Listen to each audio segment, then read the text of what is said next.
lebih maksimal. Jadi prinsip-prinsip pelayanan publik tadi menurut undang-undang ya. Jadi yang pertama partisipatif, transparan, yang ketiga responsif.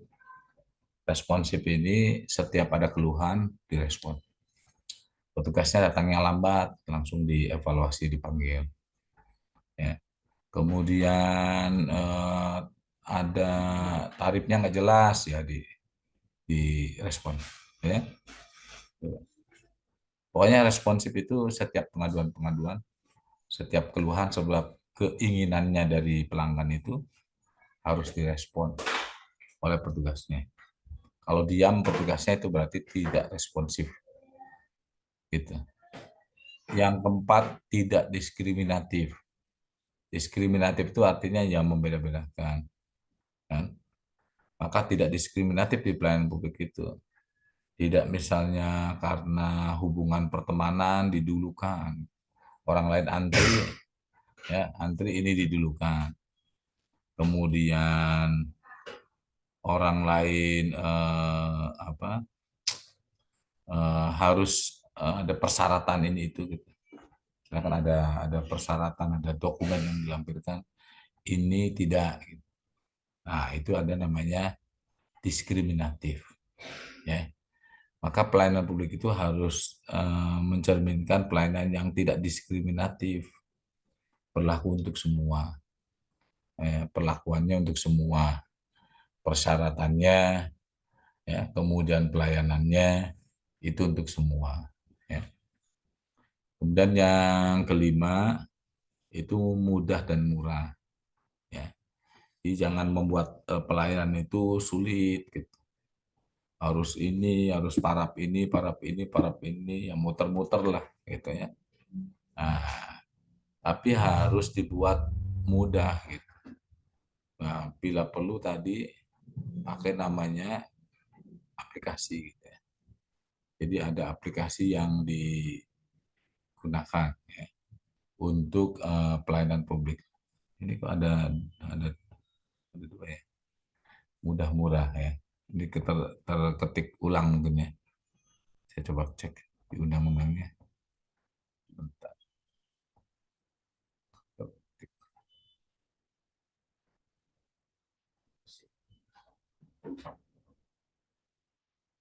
Undang-undang pelayanan publik aja.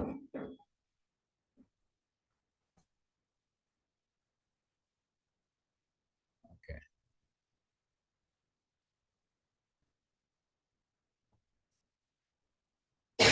Oke.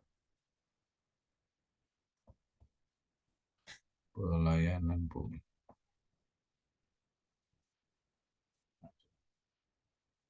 Nah, saya cek dulu ya saudara. Oh, prinsipnya ada kembar ya, mudah dan murah. Nah, jadi mudah dan murah itu ya pertama dari mekanismenya pelayanannya itu tidak berbelit-belit ya. Itu maksudnya. Nah, jadi tidak ada eh, dibuat susah, dibuat berbelit-belit. Mudah dan murah, oh efektif dan efisien. Ya, saya ketik dulu. Efektif dan efisien.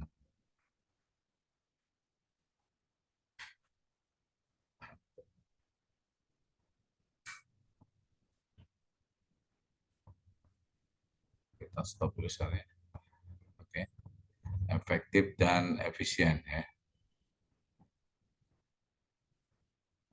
Efektif dan efisien. Yang keenam, efektif,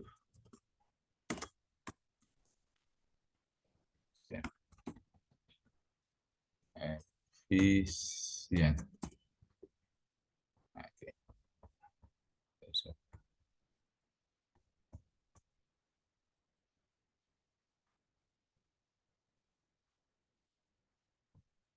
Share lagi. Ya, nah ini udah berubah. Ya. Nah, yang keenam ini adalah efektif dan efisien. Ini menunjukkan bahwa efektif itu apa ya? Mencapai tujuannya. Saya tujuannya pelayanan itu untuk memberikan dokumen apa gitu, bisa dokumen perizinan, dokumen rekomendasi gitu, atau surat bentuk surat pelayanannya, surat yang dibutuhkan untuk persyaratan lain misalnya. Dan efisien itu ya nggak nggak butuh menghabiskan waktu banyak gitu ya. Kemudian harus bolak-balik kayak gitu kan. Itu efisien ya. Harus bolak-balik ya. Menunggu berhari-hari, ngetiknya lama banget gitu. Nah, itu tidak efisien. Nah, jadi harus efektif dan efisien. Ya. Maka harus ini linear, mudah dan murah yang nomor 5. Yang keenamnya itu efektif dan efisien. Ya. Jadi kalau bisa yang tidak berbiaya, yang nggak berbiaya, gitu. Itu namanya pelayanan publik. Yang ketujuhnya aksesibel. Aksesibel itu menunjukkan dapat diakses oleh orang banyak, oleh semua orang, gitu ya. Oleh masyarakat yang membutuhkan pelayanan tersebut dapat diakses. Tidak lagi pakai akun-akun harus dikunci, harus ini itu gitu ya. Kecuali yang privasi ya. Kalau privacy mungkin ya gitu. Tapi kalau biasa kalau privacy justru misalnya lebih pada mengisi data ya, privacy pasti. Tapi kalau pelayanan publik itu kan misalnya kita terkait dengan rumah sakit misalnya. Kita mau mau berobat ke rumah sakit. Nah, maka kita harus tahu dulu prinsip yang kedua itu kan transparan tuh. Rumah sakit ini ada pelayanan apa saja. Nah, disajikannya di mana? Misalnya di website, ada di Play Store, harus di-download dulu gitu. Nah, itu transparan, itu harus ada dulu, harus muncul dulu gitu. Gitu. Nah, setelah muncul di situ kan ada nanti ada jenis-jenis pelayanan. Pelayanannya apa saja. Terus oleh kita dilihat tuh siapa aja pelayanan apa saja yang buka pada jam berapa saja gitu. Biayanya berapa, dokternya siapa saja gitu kan. Nah, sehingga publik nanti bisa memilih gitu. Oh, saya butuhnya pelayanan ini adanya, oh ternyata jam sekian ya. Nah, kemudian ketika publik ini bertanya, nah, misalnya kan bertanya di melalui website ya, bertanya. Nah, itu harus direspon, dijawab gitu oleh petugas layanan. Tidak didiamkan begitu saja, itu namanya pelayanan publik gitu. Ya. Terus setiap yang masuk itu nanti harus dilayani, maka tidak diskriminatif, tidak dipilah-pilah yang ini dulu, yang ini dulu nggak usah. Nah, jadi semua ya termasuk yang disabilitas, misalnya ada pelayanan yang dari kelompok rentan ya, ada yang cacat atau disabilitas itu maka prioritas juga ada, tidak diskriminatif, tidak dibeda-bedakan gitu. Ada yang orang tua misalnya ya tidak diskriminatif. Kalau misalnya didahulukan orang tua dulu ya boleh, itu namanya ramah lansia misalnya ya. Nah, itu boleh. Tapi tidak diskriminatif, tidak dibeda-bedakan kalau orang tua maka nanti justru dibalik ya, dibelakangkan. Nah, ini tidak diskriminatif seperti itu. Yang mudah dan murah, tadi tidak biayanya kalau bisa eh, birokrasinya tidak berbelit-belit dan biayanya murah. Tidak mahal, tidak pelayanan publik yang itu mahal misalnya. Harus bayar, contoh bikin akte kelahiran harus bayar juta-juta itu. Nah, itu kan mahal. Harus bayar 1 juta, 2 juta ya, hanya untuk dapat akte kelahiran doang gitu. Akibatnya kan seperti sekarang ya. Ini kan masih banyak yang tidak punya akte kelahiran karena dianggapnya karena dia menemukan bahwa kalau pengen punya akte kelahiran bayar. Saya masih ingat dulu kalau bikin KTP itu harus bayar gitu. Ya. Nah, maka orang jarang yang punya KTP, nggak pakai KTP. Dia mau bikin KTP itu kalau ada keperluan, misalnya mau pinjem bank gitu, atau bepergian gitu ya, atau untuk mengurus pernikahan dan lain-lain. Baru bayar tuh mau bayar. Nah, karena tadi mahal, ya Padahal itu adalah untuk kepentingan publik. Efektif dan efisien ya tadi berbelit-belit buku waktu misalnya ngurus pelayanan itu saja sampai 1 minggu bahkan 1 bulan nggak selesai-selesai ya itu ya maka susah ya. Saya juga pernah mengalami itu kecewa ya akhirnya ya sudahlah nggak perlu lagi. Contohnya adalah mengurus surat tanah dari akte jual beli ke sertifikat kan itu kan pelayanan publik sih ya. Terkait dengan surat-surat itu kan pelayanan publik dibutuhkan masyarakat yang diselenggarakannya oleh lembaga namanya BPN Badan Pertanahan Negara ya Pertanahan Nasional ya. Nah, ketika sudah bayar ini itu lama waktunya gitu, kok nggak jadi-jadi, oh ternyata ada calo ini itu segala macam lah gitu ya. Nah itu kita membuat jenuh ya sudahlah, akhirnya kita ikhlaskan saja, uangnya udah hilang, gitu. Uangnya hilang, sertifikatnya nggak jadi, seperti itu terjadi itu. Itu karena tadi tidak ada transparan ya, kemudian tidak responsif, kita juga protes juga dianggap biasa saja. Jadi protesnya harus protes yang berskala banyak, misalnya di demo baru gitu. Ya. Tidak dia mungkin memilah-milah ya diskriminatif ya. Nah, menjadikan objek percaloan ya ini ya pelayanan publiknya jadi buruk gitu. Nah, kemudian aksesibel harusnya bisa diakses oleh semua orang gitu. Jadi bisa diakses oleh semua orang. Terus yang kedelapannya adalah akuntabel ya. Akuntabel itu dapat dipertanggungjawabkan. Nah, berarti kalau dipertanggungjawabkan, kalau berbayar ya harus di-store ke kas negara menjadi PNBP, pendapatan negara bukan pajak. Kalau tidak berbayar ya bisa dipertanggungjawabkan berapa pengunjung, berapa yang melakukan meminta pelayanannya apa saja. Nah, itu direkap, dilaporkan ya, dibuat laporan rutin dan untuk bahan evaluasi. Maka itu adalah akuntabel ya. Yang kesembilannya berkeadilan. Berkeadilan itu ya adil lah bagi semua lah gitu ya. Jadi perlakuannya adil ya. Ini mendekati dengan tidak diskriminatif sih.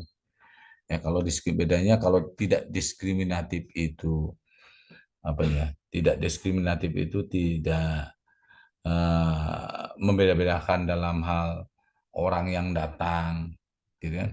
Nah, siapapun yang datang ya dilayani, ya tidak dibeda-bedakan tuh tidak diskriminatif.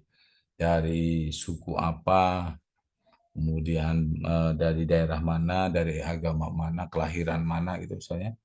Itu jadi tidak dibeda-bedakan, itu namanya tidak diskriminatif. Kalau berkeadilan, satu aturan itu berlaku untuk semua. Misalnya eh, aturannya harus antri. Nah, maka semua harus antri. Gitu. Tuh.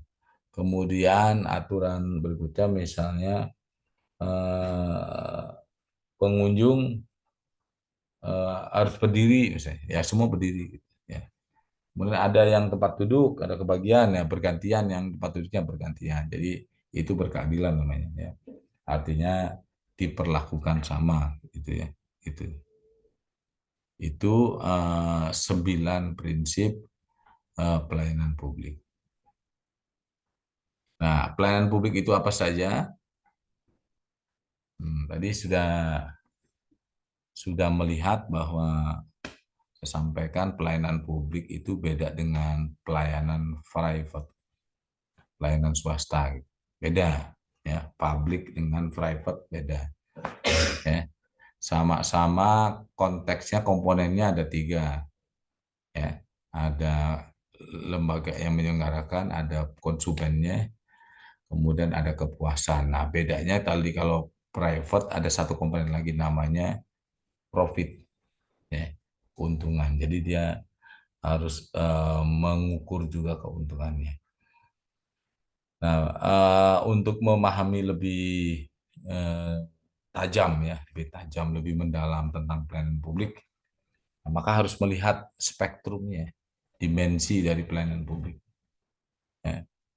Apa yang bisa dilihat ini saya ambil sumbernya dari Laing tahun 2003 tentang pelayanan publik ya.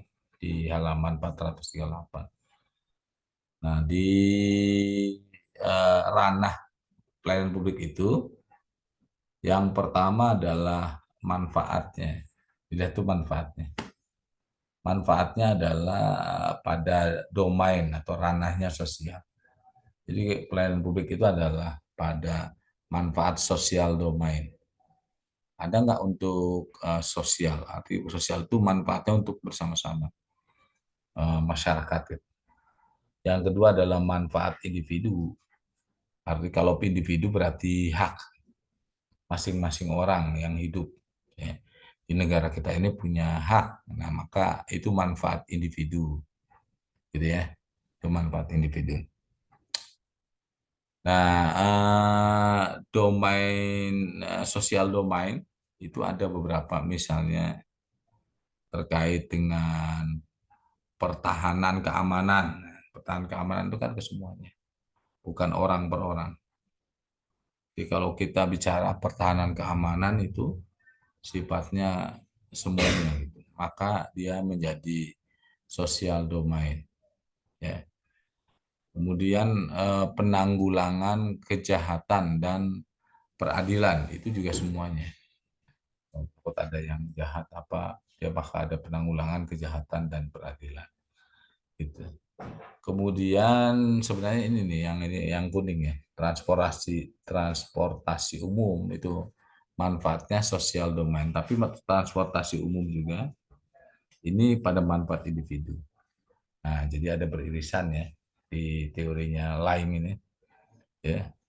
Nah, kesehatan masuk domain sosial domain. Kenapa? Karena kesehatan ini menjadi bagian masyarakat secara keseluruhan. Orang untuk sehat, setiap orang harus sehat, punya hak, tapi juga sosial domainnya ini harus muncul. Jadi contoh misalnya COVID-19 ya, COVID-19. Nah, itu domainnya ya sosial domain. Harus semuanya terbebas dari COVID, gitu ya. DBD misalnya.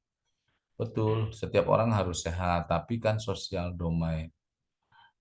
Jadi DBD itu harus semuanya terbebas dari DBD, itu disebutnya namanya sosial domain, ya gitu.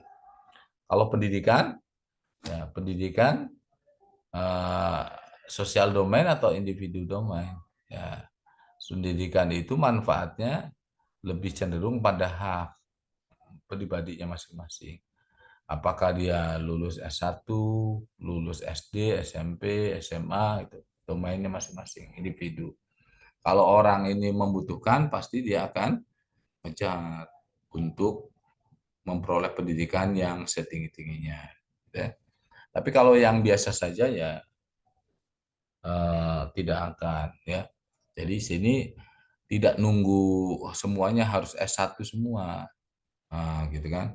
Semua variatif bergantung pada orangnya masing-masing. Apakah dia sudah cukup lah saya mah hanya lulus SD, lulus SMP gitu ya, lulus SMA, SMK, atau memang perlu harus S1. Sama di pekerjaan juga, orang yang sudah bekerja. Kok saya udah bekerja, sudah waktu daftar pegawai itu masih SMA. Apa perlu S1 atau tidak? Nah, kembali manfaat individu. Tidak lagi tuntutan sosial. Jadi pada individunya masing-masing. Itu namanya pendidikan. Perumahan rakyat. Perumahan rakyat juga domainnya individu. Ya. Apakah individu itu nanti merasakan oh rumahnya ini perumahan rakyat kan misalnya tadi kreditnya dapat subsidi, ya, dapat subsidi perumahan. Nah, maka itu bergantung pada yang bersangkutannya, gitu ya. Apakah mengambil perumahan atau tidak. Gitu. Jadi tidak bisa dipaksakan, itu namanya manfaat individu. Ya. Nah, bagaimana dengan transportasi umum? Nah, bisa dia sifatnya sosial, karena misalnya menghindari kemacetan, maka dikurangi yang pakai kendaraan pribadi. Pakai saja misalnya busway, kendaraan umum, ya gitu. Jadi ini bisa beririsan.